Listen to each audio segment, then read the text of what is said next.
Today is the bid day. JP Morgan Chase unveils the new Chase Sapphire Reserve card perks and a $795 annual fee. So take a good look at the old design because it's never going to look or feel the same ever again. In fact, here's what the new card will look like. I'd love to know what you all think about it, so drop your thoughts in the comments below. Now there's a lot of stuff going on here, so much so I feel like I'm talking about a whole new card. So to make it all straightforward and easy to follow, first of all, here's what is not changing. The $300 annual travel credit, the $120 global entry, TSA PreCheck, or NEXUS Credit that's available every 4 years. Also, all the lounge access will remain as is for now. That is, you'll be getting into the Sapphire Lounge by the club, Priority Pass lounges, and the select Air Canada Maple Leaf lounges, etc. All the travel insurance protections still remain. Also, the partner benefits with Lyft and DoorDash. So if you were a user of any of those previous benefits, there's no need to freak out, at least not yet. Now, here's all the things that will be changing. The annual fee is increasing from $550 to $795. The reward multipliers are getting altered, some up and some down. You'll also be getting new annual credits to use. IHG Elite status will now be a part of the card in 2 different tiers, as we'll discuss.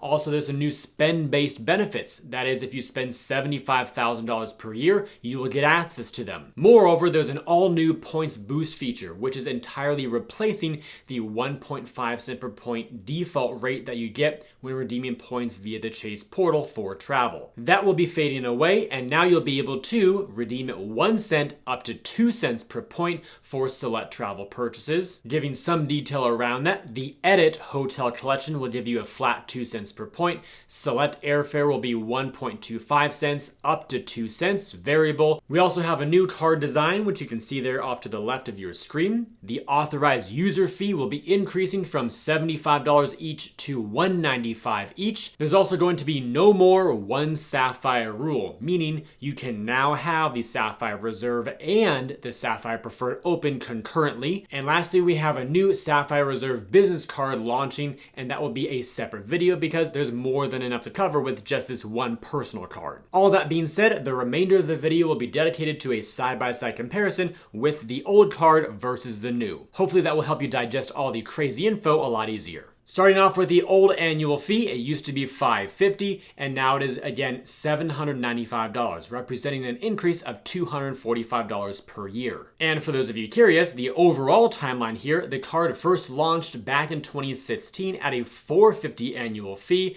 then it jumped to the $550 mark in 2020, and here we are in 2025 at $795. As previously hinted, there are some changes to the reward multipliers too. Here's what we were used to. 10 points per dollar on Chase dining, Peloton, hotels via the Chase portal, and car rentals via the Chase portal. 5 points per dollar on flights via the Chase portal and on Lyft. Then triple on flights and hotels, both directly with the airline or hotel websites.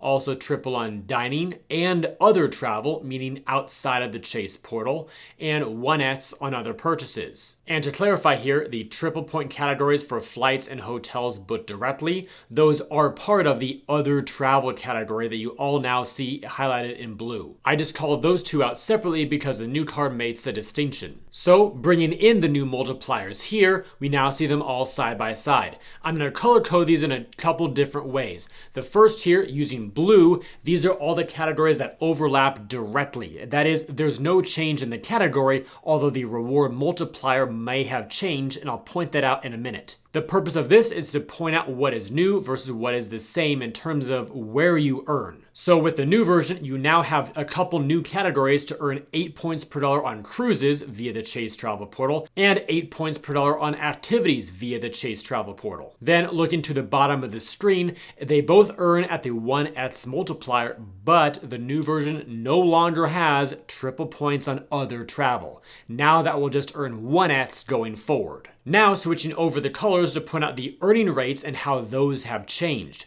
In red, that is where the card performed worse, and green is where the card is better. So looking to the old card on the left, green here, we have hotels and car rentals via the Chase Travel Portal as being a better earning rate. That's because the new card earns 8 on those same two, so a loss of 2 points. However, keeping your eyes on the new side on the right, 8 points per dollar on flights is better than the old, where formerly it was only 5 points per dollar. So we gained 3 points there. Then on the old side, we also have in red triple on flights booked directly and triple on hotels booked directly.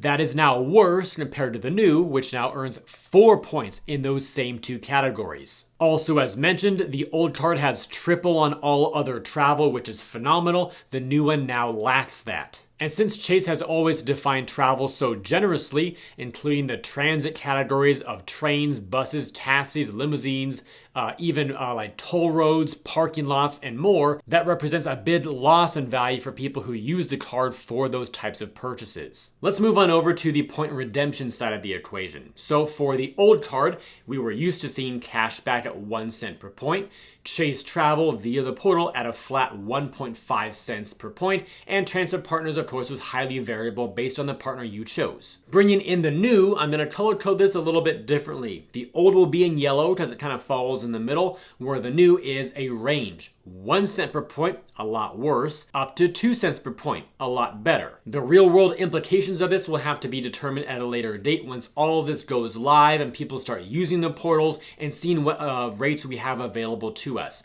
Will we often see more 1.5 to 2 cents, or will it be a lot of 1 cent to 1.5? Also, how much of a spectrum will there be? Is it just 1, 1.5, or 2? Or will we see a whole bunch of intermediary steps like 1.2, 1.7, 1.25, whatever? An interesting development to be sure. And now let's get a little bit freaky, turning our attention to the credits. And this is going to be quite overwhelming for a lot of people, myself included. The old just had a few to keep track of. We had the $300 Dash Pass by DoorDash credit. That is, you get one $5 per month restaurant promo, plus two $10 per month everyday essentials promo. That runs through the end of December 2027, and if you add them all up, 2 times 10 plus 5 is $25 per month. $25 times 12 months out of the year is $300 total. Next is a $300 travel credit, which is wide open and super easy to use. You can use it through the Chase portal or just general travel purchases that code as travel. So if you book a United flight on United's website, or even an Expedia flight, or even your toll road, all of those will just be eligible travel purchases and you'll be reimbursed up to $300 per year. It's a great credit. Then there's another partner benefit up to $120 with Lyft. That was $10 per month via Lyft Credit in the Lyft app. Through September 30th, 2027. And finally, a $120 global entry, TSA PreCheck, and NEXUS Credit available every 4 years. Are you all ready to see the new credits? Here we go. Boom! Is a huge fat list, and I'll color code these for the ones that overlap perfectly here. There are 4 of them, namely the Dash Pass credit, the travel credit, Lyft, and global entry. Everything else you see there in just white font is new. To go over those, it starts with a $500 credit for the Edit collection. That is $250 every 6 months. And here's the website with the link if you want to go play around with it now. This is basically like premium benefits at premium properties around the world from a curated list of hotel properties. So go to that site, check them out. You'll see the benefits there as well. Then we have another $500 credit with Southwest Airlines, earned if you spend $75,000 per year in purchases on your card. This will be valid for flights booked via the Chase Travel portal. There are actually 4 main benefits you'll unlock when you spend $75,000 on your card. That was the first. The others I will go over momentarily. Next is a $300 StubHub or Viagogo credit for concert and event tickets. This one is issued as $150 every 6 months. Then we have that same $300 Dash Pass credit we discussed earlier, followed by another $300 credit for dining and primetime reservations via the Sapphire Reserve exclusive tables portal. This one's issued as $150 every 6 months as well, and it's bookable and usable via the Open Table portal. Here's the link to that, plus a screenshot of what the set looks like. Again, if you want to play around with it, explore different cities, and see what is available, you can definitely do so. It's also my understanding that this does not require a reservation, but as long as you spend money on your card at these partner restaurants, you'll be able to use your credit. Following that in blue font now, the $300 travel credit. We've already discussed that. So moving now down to 2 credits, each of $250. The first one is for Apple TV Plus and Apple Music. That's through June 22nd, 2027. And another one for the shops at Chase, when you also spend $75,000 to unlock that one. Here's a screenshot of what this portal will look like. I don't have a direct link because it's accessible via your Chase online portal. So to get that, you want to select your card, go to the Ultimate Rewards section of your portal, then the Shopping and Experiences tab there at the top, and then down to Visit the Shops at Chase. Moving now to a section that I've never been able to talk about before with the previous version of the Sapphire Reserve, namely Elite status with airline or hotel partnerships. That's because the old card never had this, so it's not applicable there, but with the new version here, we do have IHG One Rewards Platinum Elite status. This is fully automatic. You will have to activate somewhere in your portal once this feature goes live, but if you also spend 75 grand on your card, you can unlock an even higher tier, which is currently their top tier at the Diamond Elite level. And our fourth and final benefit you unlock by spending the same 75K is Southwest Airlines A-List status. That is a pretty cool and unique perk. Alright, so that's a wrap for all the new info, but what about the timeline for people who want to apply for the card? For those who've already applied / are current cardholders, here is a timeline for you. Here we are today, June 17th, 2025. This is the big announcement day about all the new stuff coming to the Sapphire Reserve. Jumping down from there, we have again today, June 17th, but through June 22nd, 2025, and earlier. What I mean by this is within this range, if you are a new applicant applying for this card, or if you already have the card before any of these dates, so last year, the year before, whatever, then you will pay the old annual fee of $550. You will also then pay the new annual fee, $795, starting on your first anniversary date that occurs after October 26th, 2025. You will also get the old benefits immediately, and you'll get the new points boost feature where you redeem 1 cent to 2 cents each starting June 23rd, 2025. And for all of you who already have or are about to get the card with the 1.5 cent per point redemption value guaranteed through the portal, here's some big news for you, so pay attention here. You'll also maintain the 1.5 cent per point minimum redemption value through October 26th, 2027. Any of the points you earned on your card prior to October 26th, 2025 can be redeemed at 1.5 cents up to 2 cents each through October 26th, 2027. So you've got like 2+ years of this benefit. And since you'll have the old benefit of 1.5 cents plus the new points boost feature on top of it, giving you up to 2 cents, what will happen there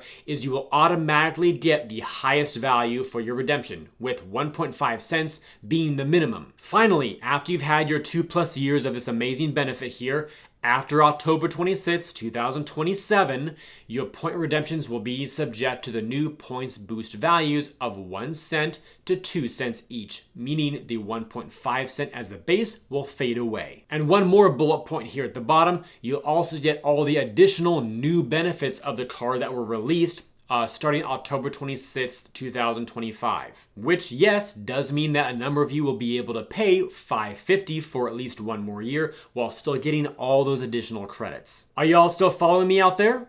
I hope so, because we have one more date bucket which some of you might fall under. If you're considering applying for the Sapphire Reserve on June 23rd or beyond, meaning you're a new applicant therefore, you will then pay the new annual fee right out the gate of $795. You'll get the new benefits immediately. You won't get the old benefits. Therefore, you don't receive the 1.5 cent minimum point value via the Chase Travel Portal, but you will get the point boost feature, redeeming 1 cent to 2 cents immediately. If y'all want to pause that, go right ahead. This is your opportunity to do so. Find out which date bucket you fall into and make sure that you understand what's going on with you and your world with this card. Having covered all that, I'd love to hear your thoughts about the new revamped Sapphire Reserve card. Drop your comments down below about what you like and what you don't. I look forward to seeing you all in a future video.